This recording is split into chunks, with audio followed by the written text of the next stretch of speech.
Before the interviews, before the court filings, before the public learned that a recognizable radio voice was entangled in an immigration fraud operation, the case lived quietly inside MBIE's digital system. It advanced through methodical administrative checks, accumulating small anomalies, repeated financial transfers, templated narrative statements, employment letters sourced from businesses that had no record of the individuals claiming to work there. During the early months, investigators saw these irregularities as clerical misalignments, common in partnership visa processing. But as files were compared side by side, subtle consistencies formed a pattern: nearly identical statutory declarations, recurring document metadata, and applicants recounting similar experiences when asked about who helped prepare their paperwork. The case grew through accumulation, not revelation, and when one applicant, under recorded interview, casually mentioned receiving advice from a guy on the radio, a new thread entered the investigative network. The slow-forming picture eventually pointed to Nate Nauer, though not in the role many expected. The initial anomaly detected on 12th May 2017 was logged into MBIE's internal audit queue for follow-up review, a process that typically spanned 10 business days. The quality assurance team, tasked with confirming consistency across randomly sampled applications, reviewed the two cases flagged by Tavanna. Both involved partnership visas from applicants residing in South Auckland, and both included bank statements showing repeated $500 deposits on the 12th of 3 consecutive months. The audit team noted that the applicant explanations differed slightly. One described the funds as shared living expenses, the other as support from partner. However, the date-stamped nature of the transfers raised questions. In legitimate partnerships, MBIE commonly sees irregular transfers reflecting varied household needs. Repetition, particularly on exact dates, often signals coordination.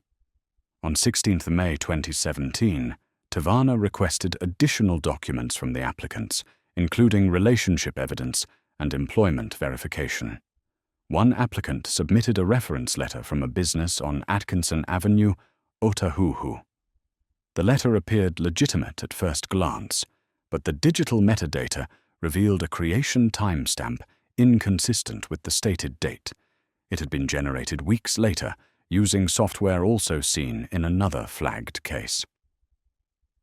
At this stage, the workflow remained administrative.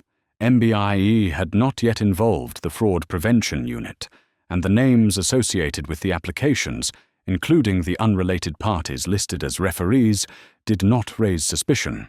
The name Nate did not appear anywhere in the file, but the recurring financial transfers continued to surface. 3 new cases reviewed on 23rd May 2017 contained the same pattern: identical $500 deposits on the 12th of multiple months, followed by cash withdrawals within 48-72 hours. A pattern alone does not constitute intent or fraud. MBIE procedures require cross-checking, supporting evidence before escalating a case. Tavanna recorded in her notes at 3:12 p.m. Recommend secondary review. Patterns may indicate third-party assistance.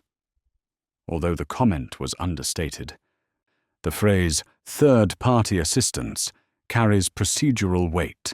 It indicates a possibility, not a conclusion, that applicants may have received unofficial help preparing their documentation. Later that year, investigators would identify this phrase as the first recorded step toward uncovering the network behind the irregular applications. But in May 2017, it was only a small note in a system full of routine checks. By early June 2017, the flagged applications had reached Senior Immigration Officer Daniel Moak, whose prior experience included dismantling false employment document schemes. Moak's first action was to conduct side-by-side comparisons of the flagged files. His internal note at 9:05 a.m. on 7th June reads, Language patterns repetitive. Requests alignment with fraud risk matrix. The fraud risk matrix is a standardized assessment tool used by MBIE to flag applications for deeper scrutiny. It assigns weighted risk points based on document inconsistencies, financial patterns, and prior verification checks. The repeated $500 transfers, though not definitive, contributed to an elevated risk score. Meanwhile, the employment verification for one applicant returned inconclusive. On 9th June 2017, Moak visited the Otahuhu business listed in the employment letter. The business owner confirmed the company letterhead was genuine, but stated, "I didn't sign this." The discrepancy was documented, and the letter was entered into the digital evidence folder. Further review of partnership evidence revealed that several applicants used nearly identical phrasing in their statutory declarations. The repetition was subtle, shared life descriptions, similar emotional milestones, nearly verbatim sentences describing how chores and responsibilities were divided. MBIE analysts compared the declarations with publicly available template forms, but found no exact match, suggesting potential off-site document preparation. Throughout June, Tavana and Moak reviewed more cases. None explicitly named intermediaries or public figures. The focus remained procedural. On 28 June 2017, an email thread between Moak and the Fraud Prevention Unit included a question. Cluster of applications using similar support structure. Identify common contacts? The unit requested additional applicant interviews. When interviews resumed in July, officials began hearing references to someone who knew how the system worked. None of the applicants provided a full name. Most described receiving help through acquaintances. Still, the $500 transfer patterns persisted. 4 new applicants examined between 7 to 17 July 2017 showed identical monthly deposits. Investigators began tracking the bank branches involved, discovering that many transfers originated from a cluster of South Auckland ATMs. The administrative threads were merging into one investigative direction. The financial motif, consistently repeating on the same date, remained the strongest linkage among otherwise disconnected applicants. While MBIE investigators continued their quiet review, broadcaster Nate Nauer maintained his public-facing role at My FM, hosting afternoon segments and appearing at scheduled promotional events. Station logs show he worked standard shifts through June and July 2017. He attended community events and participated in charity drives, activities well documented on social media and in promotional schedules. To investigators, Nauer's name was still unknown. The case was anchored around applicants, support documents, and financial anomalies, not personalities. However, parallels began forming indirectly. During a follow-up interview on 14 July 2017, one applicant referenced receiving assistance from someone connected to many people, describing him as friendly, well-known, always at events. When asked for a name, the applicant provided only. They said to call him Nate. Analysts flagged the comment, but did not attach significance. Nate is a common name, and MBIE protocol requires corroboration before connecting such statements to any specific individual. Meanwhile, the recurring $500 transfers appeared again in 2 files audited on 21 July. Investigators noticed a new detail. Several transfers occurred at nearly the same hour, between 10 ties and 10:20 a.m. This temporal consistency indicated coordinated behavior rather than coincidence. But investigators refrained from drawing conclusions.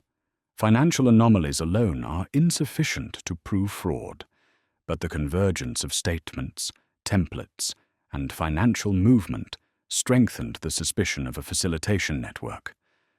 During this period, Nauer was unaware of the unfolding case. Recordings from his radio segments show no deviation in schedule. Photos from mid-July events show him engaged with listeners, matching his professional persona. These contrasting timelines, one public, one investigative, would later become central to the case's narrative. An everyday life unfolding parallel to a slowly building inquiry that had not yet named him. Procedurally, investigators needed one concrete link to convert observations into actionable evidence. That link would arrive in a single interview in early October. To understand how the operation grew undetected for years, investigators later cited a 2015 MBIE internal review, which warned of vulnerabilities in partnership visa oversight. The review noted, third-party assistance networks frequently use repeated financial markers to simulate relationship stability. This context is relevant because it shaped the lens through which MBIE analysts interpreted the recurring $500 transfers. In the mid-2010s, immigration offices processed thousands of partnership applications annually. Many contained errors or inconsistencies. Fraud networks exploited these system pressures by producing templated documents that passed surface-level checks. Their success depended on volume. The more applications submitted, the harder it was for auditors to trace subtle patterns. Against this backdrop, the recurring date-stamped financial transfers were not immediately flagged as overtly suspicious. They were one detail among many. By July 2017, however, MBIE analysts had enough repeated anomalies to justify a moderate risk classification. The risk escalation authorized deeper financial verification and the ability to cross-examine applicants more extensively. On 12 July 2017, Moak submitted a formal risk elevation memo, which read in part, "Pattern consistent with known facilitation methods. Recommend targeted interviews." This procedural shift was crucial. It did not infer guilt, but granted investigators access to additional financial data and interview flexibility. The fraud prevention model in partnership visa cases relies on cumulative verification. 1 irregularity can be clerical, 5 procedural, 10 systemic. In the Nauer case, the accumulation was ongoing. The $500 transfers were no longer background noise. They were becoming the investigation's central motif, reinforced with every new file reviewed. The investigation shifted on 10 October 2017, when MBIE re-interviewed an applicant flagged as A17. The recorded interview, time-stamped 11:06 a.m., took place at the Hobson Street office. During the session, the applicant provided consistent answers regarding their relationship history until investigators reached the financial support section. When asked why the same $500 transfer occurred on the same date for several months, the applicant responded, "That's what I was told to do." Pressed to elaborate, A17 added, "Nate said that's how it works." This was the first time the name appeared in a context suggesting structured assistance. Investigators asked for clarification. The applicant described meeting Nate through mutual acquaintances and said he was on the radio sometimes. The interview transcript shows investigators paused for internal consultation before continuing. A17 provided a phone number.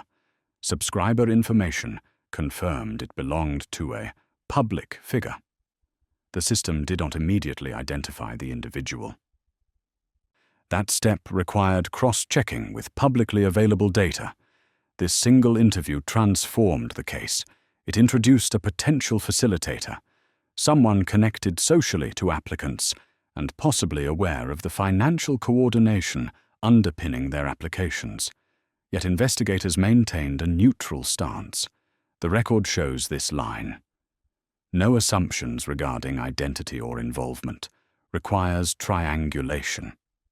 At this stage, the name Nate was a lead, not a conclusion, but internally, analysts took note. The recurring $500 transfer pattern had now been explicitly linked to instruction, not happenstance. This interview became the investigation's procedural fulcrum.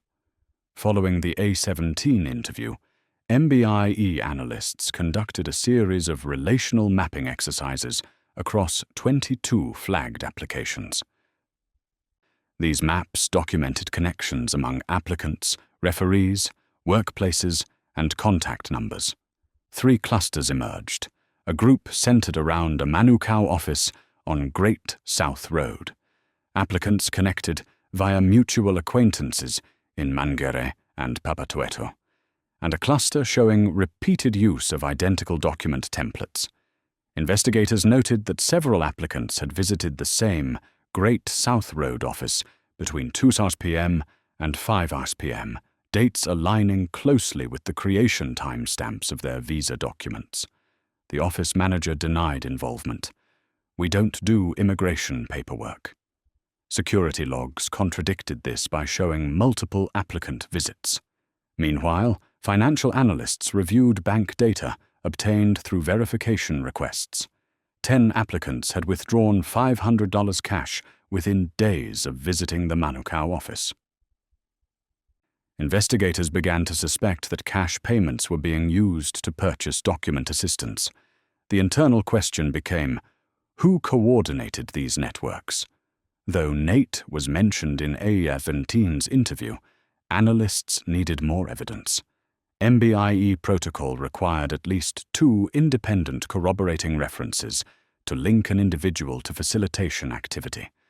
By late October, 2 more applicants referenced a guy named Nate during unrecorded clarification calls. These calls were documented in case notes. Neither applicant provided a surname, but both described him as a radio guy or someone with media connections. This repetition, combined with financial and digital patterns, prompted the Fraud Prevention Unit to draft an escalation memo on 2 November 2017. Potential third-party facilitator, identified through applicant referrals. Recommend coordination with police. The recurring $500 transfers remained the anchor connecting all clusters. They were the financial signature of whatever network was operating behind these applications, and the name Nate was becoming increasingly difficult to ignore.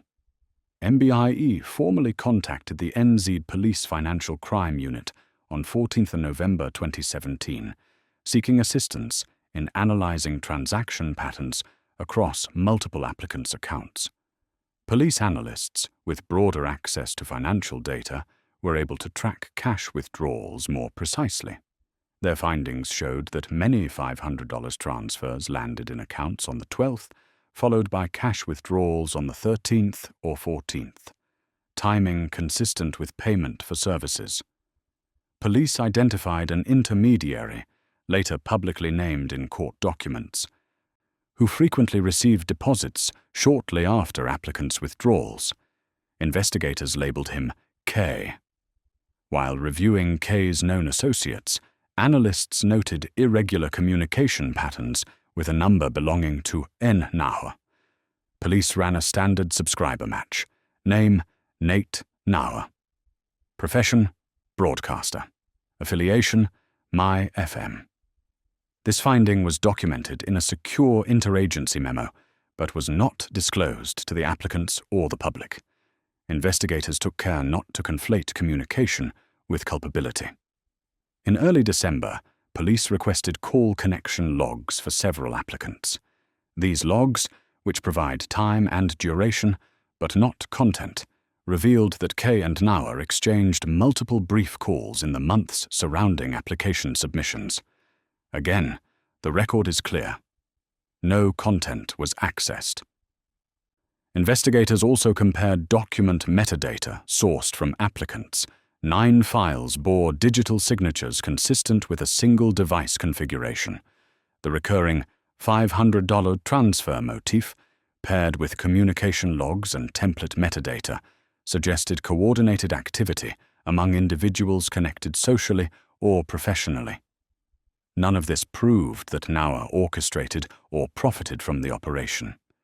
But it placed him within a network investigators were actively mapping. The threshold for deeper inquiry had now been crossed. In January 2018, MBIE's Digital Forensics Unit received authorization to conduct metadata analysis on a broader set of visa documents. This analysis confirmed that multiple files, submitted by unrelated applicants, were exported from documents sharing identical coding structures. A forensic analyst wrote, consistent with a single template edited repeatedly. Additionally, several PDF files contained hidden layers revealing earlier drafts with names overwritten, common in templated fraud operations. Investigators also examined email headers from applicants' correspondence.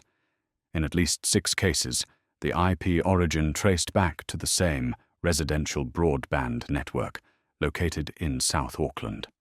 Further checks revealed that the account holder was an associate of K. Meanwhile, police analysts tracked new financial activity. 3 more applicants submitted partnership evidence containing the same recurring transfers. Their bank summaries showed deposits appearing between 9:45 and 10:15 a.m., always on the 12th. Interviews with these applicants revealed a consistent phrase. They told me that's how you show stable support. When asked who they were, applicants struggled to recall details. Some offered partial names. One mentioned Nate again. Forensic analysis also uncovered document naming conventions used by intermediaries. Several files were named using abbreviations and date formats consistent with K's known digital habits. Throughout February and March 2018, investigators pieced together a narrative. Applicants were being coached. Documents were produced from a small set of templates. Financial movements followed a predictable pattern designed to emulate relationship stability. Individuals in the applicant network referenced a figure named Nate, who appeared connected socially to facilitators. These findings led police to classify the case as an organized fraud operation. The recurring financial transfers, a detail first noticed in May 2017, were now a structural pillar of the investigation. On 17th of April 2018, MBIE scheduled a series of re-interviews. For the first time, statements from multiple applicants aligned in key areas. One applicant, coded A24, stated, "Nate connected me to the person who helped with the documents." Another applicant said, "He knew the right people to talk to." None described him as the document creator. Instead, their statements portrayed him as an intermediary, someone who bridged applicants and facilitators within the network. Investigators compared these interviews with call connection logs obtained earlier. The logs showed brief calls between Nauer and K around dates when documents were prepared. Again, these records did not show content. They simply reflected contact. Police analysts used these patterns to construct a timeline. While the evidence did not position Nauer as the architect of the fraud, it placed him in the chain of facilitation. Meanwhile, financial analysts documented more instances of the $500 recurring deposits. The pattern appeared across applicants who did not know each other, but whose applications bore striking similarities. This alignment of statements, documents, and financial behavior increased investigative certainty. An internal memo dated 20th of April 2018 reads, "Multiple applicants reference same facilitator. Financial patterns corroborate structured assistance." Investigators were closing in on a coordinated scheme and on the individuals enabling it. Between May and July 2018, investigators completed the most significant phase of the operation, building a full network map. This map connected primary facilitators, applicants, intermediary helpers, bank accounts, document creation points, and communication links. Nauer's name appeared not at the center, but on the outer ring. connected through K and through the statements of multiple applicants. The evidence showed that he introduced applicants to intermediaries, communicated with facilitators around application timelines, and that applicants believed he had knowledge of how the system worked. But investigators remained careful.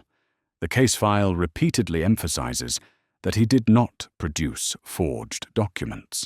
He did not handle financial transfers. His involvement was as a connector, a link in the chain. The recurring $500 transfers, however, remained the strongest anchor of the network. They represented a predictable, repeated behavioral pattern that allowed investigators to map relationships among participants.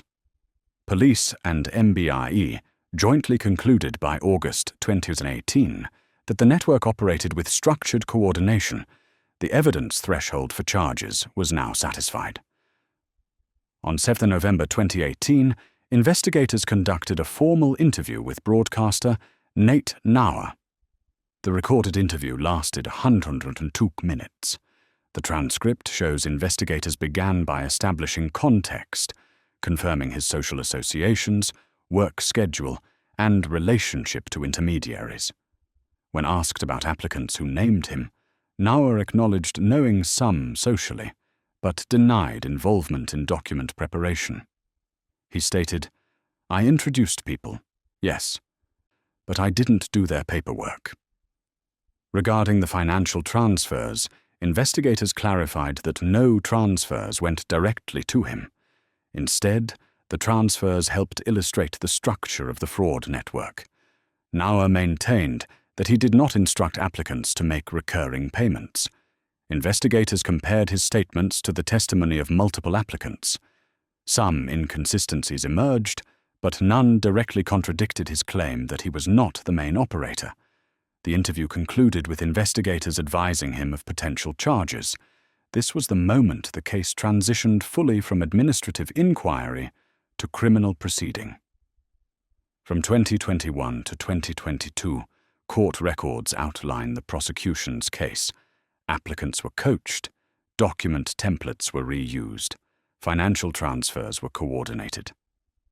Intermediaries facilitated the submissions for payment.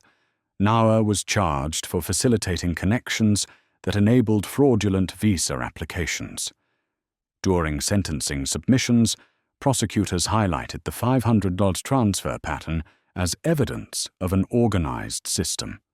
They clarified he did not receive these payments, but participated within the network that relied on them. The judge accepted that Nauer's role was contributory, but not central. He received a penalty reflecting limited involvement and cooperation with investigators. His public status as a broadcaster amplified community interest, but didn't influence sentencing. The final case file concludes with a summary of the network's dismantling. Facilitators were convicted. Applicants involved knowingly were denied or revoked visas. Nauer's conviction reflected his documented role, introducing applicants, enabling connections, contributing to a system built on deception. But the file is also clear. He was not the architect. The recurring $500 transfers, the detail first logged on 12th of May 2017, proved essential in unraveling the network. The last line of the final MBIE report reads, "Irregular patterns, once identified, illuminated the network." A quiet administrative observation ultimately exposed a double life no one expected.